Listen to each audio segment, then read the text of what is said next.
Greetings, my fellow debt slaves. I am your somewhat friendly neighborhood anarchist, Harrison Chisora Schultz. I'm a founding member of the original Occupy Wall Street movement, and I'm asking you to please click like on this video. Please share this video. Please subscribe to my channel in order to help me start a new occupation of the Federal Reserve banking system in order to make sure that none of us ever has to worry about money again. And also to begin to hold the current chair of the Federal Reserve accountable for the single largest insider trading scandal in history.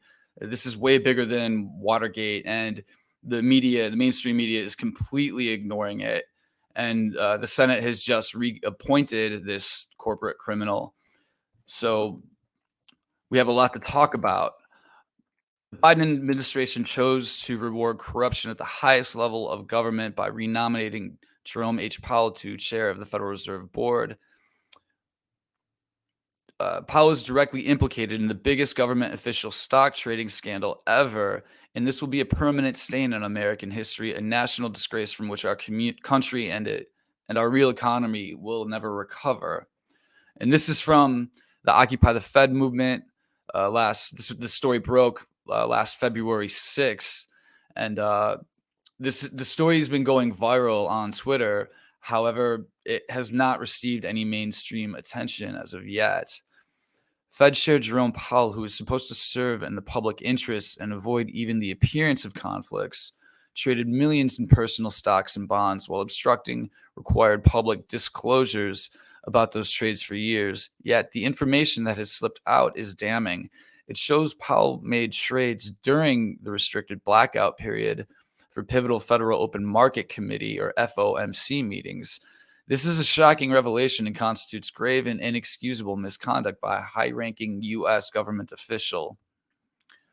Set aside the fact that Powell provided over the massive Fed trading scandal, his personal actions plainly bar him from serving in any government position of trust, much less the extremely powerful role of Fed chair. And why hasn't the media reported on any of this? It seems that most financial journalists are some combination of either one, totally delusional, two, under gag orders from their superiors, or three, complicit when it comes to systematic corruption at the Federal Reserve and Wall Street. Since mainstream media has failed our country, it's up to us to do what we can to help break this story. And Powell has consistently obstructed disclosure of most trade dates, but even his deficient filings show illicit trades during the restricted blackout period.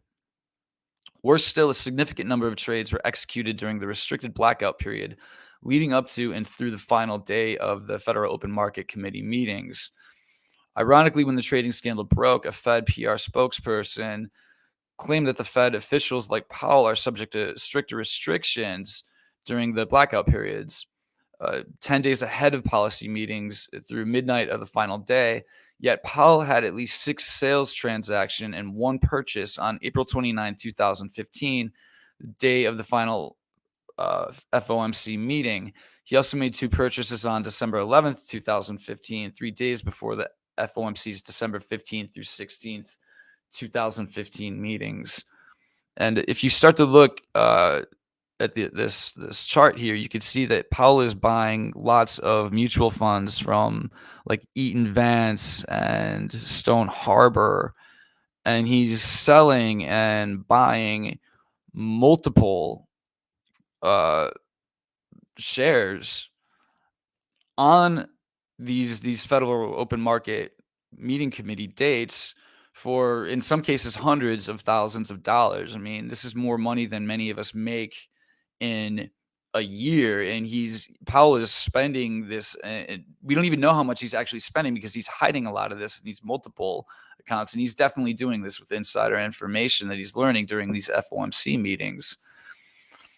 How do we know Powell wasn't using multiple to hide disclosure of far more transactions during the restricted blackout period? We're only scratching the surface, and this is just a single year of Powell's long tenure. Moreover, Powell's illicit trades were not isolated to 2016, and it continues unchecked through the present, and he was just recently reappointed. Again, Powell made 5 securities trades on December 11th, 2019, the day of the final FOMC meeting, over which he presided as chair. Wall Street on Parade, a citizen guide to Wall Street, they reported that Occupy the Fed uh, busted Powell for trading during the FOMC blackout periods, and Occupy or Wall Street on Parade fact checked this, and it turns out it was true. A Fed spokesperson got back to Wall Street on Parade and gave the following statement. Chair Powell has not traded during FOMC blackout periods. The transactions that were reported occurred in family trusts over which he had no control. Chair Powell is not a trustee and did not direct or control the trades. He relinquished his previous role as a trustee in 2012 when he joined the Federal Reserve as a board member. These transactions were regular trades for purpose of trust, raising money and donations in terms of charitable trust, blah, blah, blah. The trust financial advisor was advised of the blackout periods and was directed to avoid transaction during those blackout periods. Although they are aware of the FOMC blackout dates, the advisor mistakenly made some transactions during some blackout periods. These transactions were reported as part of his publicly available financial disclosures, which have been available regularly every year since he joined the board. This is all a bunch of bullshit. You can read Wall Street on Parade's response, but former Dallas Fed employee and author of Fed Up, an insider's take on why the Federal Reserve is bad for America, Danielle DiMartino Booth, tweets, I will say this, there's no such thing as mistakes made during the Fed blackout, especially for the chair. Any advisor worth his or her salt would have a calendar with blackout dates on it to protect themselves. Easy enough to find publicly available Federal Open Market Committee dates. Chris, early treatment Martinson, PhD, tweets, grr, this is gross, tawdry, pathetic, and illegal as well as immoral. But that's Jay Powell and Federal Reserve for you. In my opinion, this is one of the largest scandals of the day, and it's got some serious competition. Inflation King tweets, this is an outrage. America should be furious. Turn off the pro football and Kardashians and pay attention to what's happening, sheeple. Yes, indeed. Denver hedge fund tweets, and I get fired for a similar offense, but this douche keeps his chair and gets reappointed. The market bear tweets, what a complete disgrace. The individuals who hold the highest power are evidently the most crooked. Dave Kranzler tweets, as NYC dwellers know, as I would, when you see one cockroach, there's a nest of them hidden in the walls. It was only a matter of time before the media shined the light on this water bug after 3 other Fed presidents were caught red-handed. Monkey see, monkey dude. Jim Malozzi says, if true, I'm sure the proper authorities will investigate it and do absolutely nothing. And he was partly right because the proper authorities didn't do anything about it. However, they did reappoint Jerome Powell.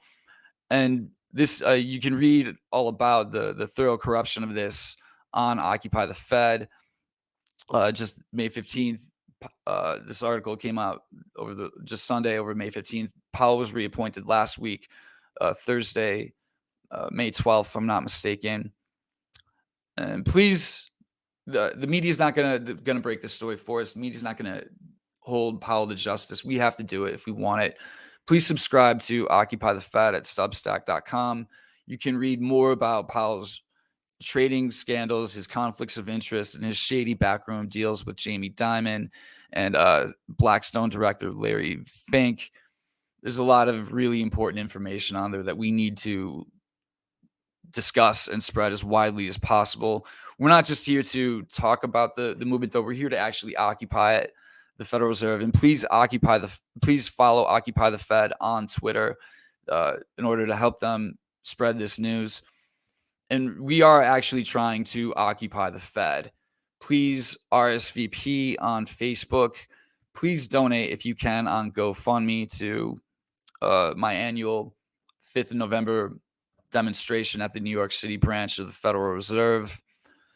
The Resistance Company is the most authentic punk rock band in New York City and the DC area, and they played at the New York City Fed the past 2 November 5th. Great time. We had a great show.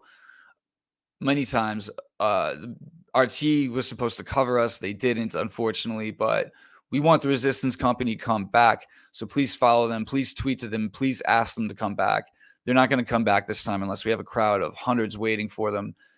So please, please tweet to them. And I'm personally doing this in order to support a bill called the National Emergency Employment Defense Act of 2011. Jerome Powell has to go, but his corrupt behavior at the Fed wouldn't be possible were it not for the fact that the entire Federal Reserve banking system is corrupt. Changing leadership at the Fed isn't going to end corruption at the Fed.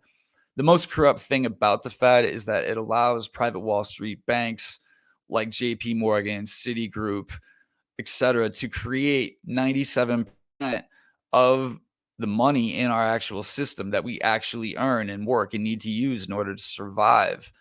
And the United States government essentially is renting money from the Federal Reserve in order to fund its infrastructure at our tax dollar expense. This is just a carrot and a stick. This has to end. This is unconstitutional. Article 1, Section 8, Clause 5 of the United States Constitution stipulates that Congress is supposed to be creating and distributing money into our economy, and that clearly got violated with the Federal Reserve Act of 1913. But the NEED Act constitutionalizes the Federal Reserve banking system. It nationalizes it, puts it under the Treasury so that we can have a monetary system based on equity rather than on debt. And this spends money directly into existence. This replaces Federal Reserve notes with actual United States money, with greenbacks. This creates criminal penalties for any banking system that starts creating money, doing fractional reserve lending, infinite reserve lending ever since the pandemic started. And the best thing about this is that this is a first step to paying for a Green New Deal without any taxes. This puts caps on interest rates that the Federal Reserve is currently raising.